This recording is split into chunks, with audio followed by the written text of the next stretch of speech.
दुर्गा सप्तशती पाठ अध्याय 4। माता रानी आप सभी भक्तों की मनोकामना पूर्ण करें। आज आप सुनेंगे श्री दुर्गा सप्तशती पाठ अध्याय 4। इस अध्याय में इंद्रादि देवताओं द्वारा देवी की स्तुति। महर्षि मेधा बोले, देवी ने जब पराक्रमी दुरात्मा महिषासुर को मार गिराया और असुरों की सेना को मार दिया, तब इंद्रादि समस्त देवता अपने सिर तथा शरीर को झुकाकर भगवती की स्तुति करने लगे। जिस देवी ने अपनी शक्ति से यह जगत व्याप्त किया है और जो संपूर्ण देवताओं तथा महर्षियों की पूजनीय है, उस अंबिका को हम भक्तिपूर्वक नमस्कार करते हैं। वह हम सब का कल्याण करे। जिस अतुल प्रभाव और बल का वर्णन भगवान विष्णु, शंकर और ब्रह्मा जी भी नहीं कर सके, वही चंडिका देवी इस संपूर्ण जगत का पालन करे और अशुभ भय का नाश करे। पुण्यात्माओं के घरों में तुम स्वयं लक्ष्मी रूप हो और पापियों के घरों में तुम अलक्ष्मी रूप हो, और सत्कुल में उत्पन्न होने वालों के लिए तुम लज्जा रूप होकर उनके घरों में निवास करती हो। हम दुर्गा भगवती को नमस्कार करते हैं। हे देवी, इस विश्व का पालन करो। हे देवी, हम तुम्हारे अचिंत्य रूप का किस प्रकार वर्णन करें। असुरों का नाश करने वाले भारी पराक्रम तथा समस्त देवताओं और दैत्यों के विषय में जो तुम्हारे पवित्र चरित्र हैं, उनका हम किस प्रकार वर्णन करें। हे देवी, त्रिगुणात्मिका होने पर भी तुम संपूर्ण जगत की उत्पत्ति का कारण हो। हे देवी, भगवान विष्णु, शंकर आदि किसी भी देवता ने तुम्हारा पार नहीं पाया। तुम सबकी आश्रय हो। यह संपूर्ण जगत तुम्हारा ही अंशरूप है, क्योंकि तुम सबकी आदिभूत प्रकृति हो। हे देवी, तुम्हारे जिस नाम के उच्चारण से संपूर्ण यज्ञों में सब देवता तृप्ति लाभ करते हैं, वह स्वाहा तुम ही हो। इसके अतिरिक्त तुम पितरों की तृप्ति का कारण हो, इसलिए सब आपको स्वधा कहते हैं। हे देवी, वह विद्या जो मोक्ष को देने वाली है, जो संपूर्ण दोषों को दूर करने वाले, मोक्ष की इच्छा वाले मुनिजन जिसका अभ्यास करते हैं, वह तुम ही हो। तुम वाणी रूप हो, तुम भगवती हो। इस विश्व की उत्पत्ति एवं पालन के लिए तुम वार्ता के रूप में प्रकट हुई हो और तुम संपूर्ण संसार की पीड़ा हरने वाली हो। हे देवी, जिससे सारे शास्त्रों को जाना जाता है, वह मेधाशक्ति तुम ही हो, और दुर्गम भवसागर से पार करने वाली नौका भी तुम ही हो। लक्ष्मी रूप से विष्णु भगवान के हृदय में निवास करने वाली और भगवान महादेव द्वारा सम्मानित गौरी देवी तुम ही हो। मंद मुस्कान वाले, सुवर्ण की मनोहर कांति से कामनीय तुम्हारे मुख को देखकर भी महिषासुर क्रोध में भर गया। यह बड़े आश्चर्य की बात है। और हे देवी, तुम्हारा यही मुख जब क्रोध से भर गया और तनी हुई भौहों के कारण विकराल रूप हो गया, उसे देखकर भी महिषासुर के शीघ्र प्राण नहीं निकल गए। यह बड़े आश्चर्य की बात है। आपके कुपित मुख के दर्शन करके भला कौन जीवित रह सकता है। हे देवी, तुम हमारे कल्याण के लिए प्रसन्न हो।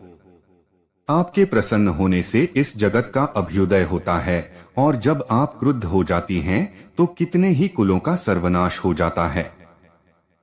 यह हमने अभी अभी जाना है कि जब तुमने महिषासुर की बहुत बड़ी सेना को देखते देखते मार दिया है।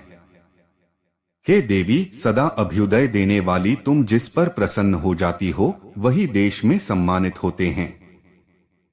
उनके धन यश की वृद्धि होती है, उनका धर्म कभी शिथिल नहीं होता है, और उनके यहाँ अधिक पुत्र पुत्रियां और नौकर होते हैं।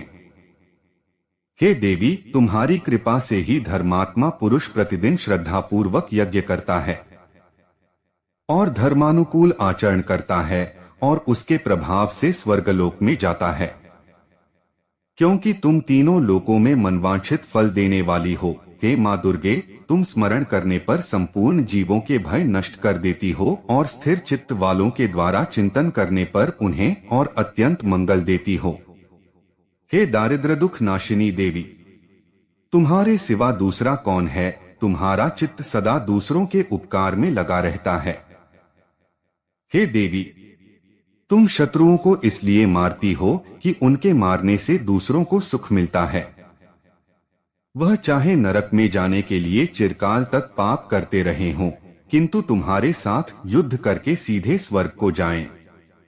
इसीलिए तुम उनका वध करती हो हे देवी। क्या तुम दृष्टिपात मात्र से समस्त असुरों को भस्म नहीं कर सकती? अवश्य ही कर सकती हो, किंतु तुम्हारा शत्रुओं को शस्त्रों के द्वारा मारना इसलिए है कि शस्त्रों के द्वारा मरकर वे स्वर्ग को जावें। इस तरह से हे देवी, उन शत्रुओं के प्रति भी तुम्हारा विचार उत्तम है।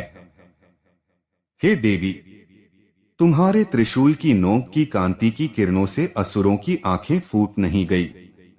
उसका कारण यह था कि वे किरणों से शोभायमान तुम्हारे चंद्रमा के समान आनंद प्रदान करने वाले सुंदर मुख को देख रहे थे। हे देवी, तुम्हारा शील बुरे वृतांत को दूर करने वाला है और सबसे अधिक तुम्हारा रूप है, जो न तो कभी चिंतन में आ सकता है और न जिसकी दूसरों से कभी तुलना ही हो सकती है। तुम्हारा बल व पराक्रम शत्रुओं का नाश करने वाला है। हे देवी, तुम्हारे बल की किसके साथ बराबरी की जा सकती है, तथा शत्रुओं को भय देने वाला इतना सुंदर रूप भी और किसका है? हे माता, युद्ध भूमि में शत्रुओं को मारकर तुमने उन्हें स्वर्ग लोक में पहुंचाया है। इस तरह तीनों लोकों की तुमने रक्षा की है, तथा उन उन्मत्त असुरों से जो हमें भय था उसको भी तुमने दूर किया है। तुमको हमारा नमस्कार है। हे देवी, तुम शूल तथा खड्ग से हमारी रक्षा करो तथा घंटे की ध्वनि और धनुष की टंकोर से भी हमारी रक्षा करो। हे चंडिके, आप अपने शूल को घुमाकर पूर्व, पश्चिम, उत्तर तथा दक्षिण दिशा में हमारी रक्षा करो। तीनों लोकों में जो तुम्हारे सौम्य रूप हैं तथा घोर रूप हैं, उनसे हमारी रक्षा करो तथा इस पृथ्वी की रक्षा करो।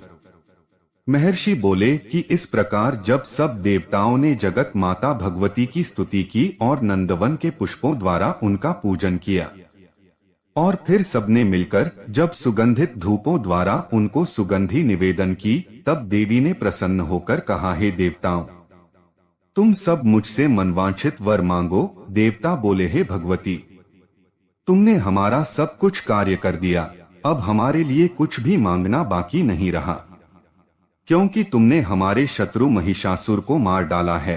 हे महेश्वरी, तुम इस पर भी यदि हमें कोई वर देना चाहती हो तो बस इतना वर दो कि जब जब हम आपका स्मरण करें तब तब आप हमारी विपत्तियों को हरण करने के लिए हमें दर्शन दिया करो। हे अंबिके, जो कोई भी तुम्हारी स्तुति करे, तुम उनको वित्त, समृद्धि और वैभव देने के साथ ही उनके धन और स्त्री आदि संपत्ति बढ़ावे और सदा हम पर प्रसन्न रहें। महर्षि बोले, हे राजन, देवताओं ने जब जगत के लिए तथा अपने लिए इस प्रकार प्रश्न किया तो बस तथास्तु कहकर देवी अंतर्धान हो गई।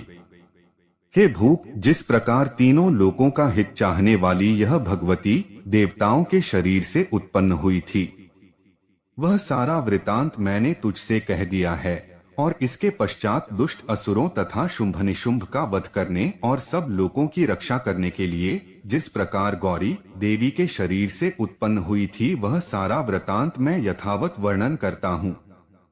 मित्रों, आज की कथा कैसी लगी कमेंट करके अवश्य बताएं, और श्री दुर्गा सप्तशती के अगले अध्याय को देखने के लिए चैनल को सब्सक्राइब करें। जय माता दी।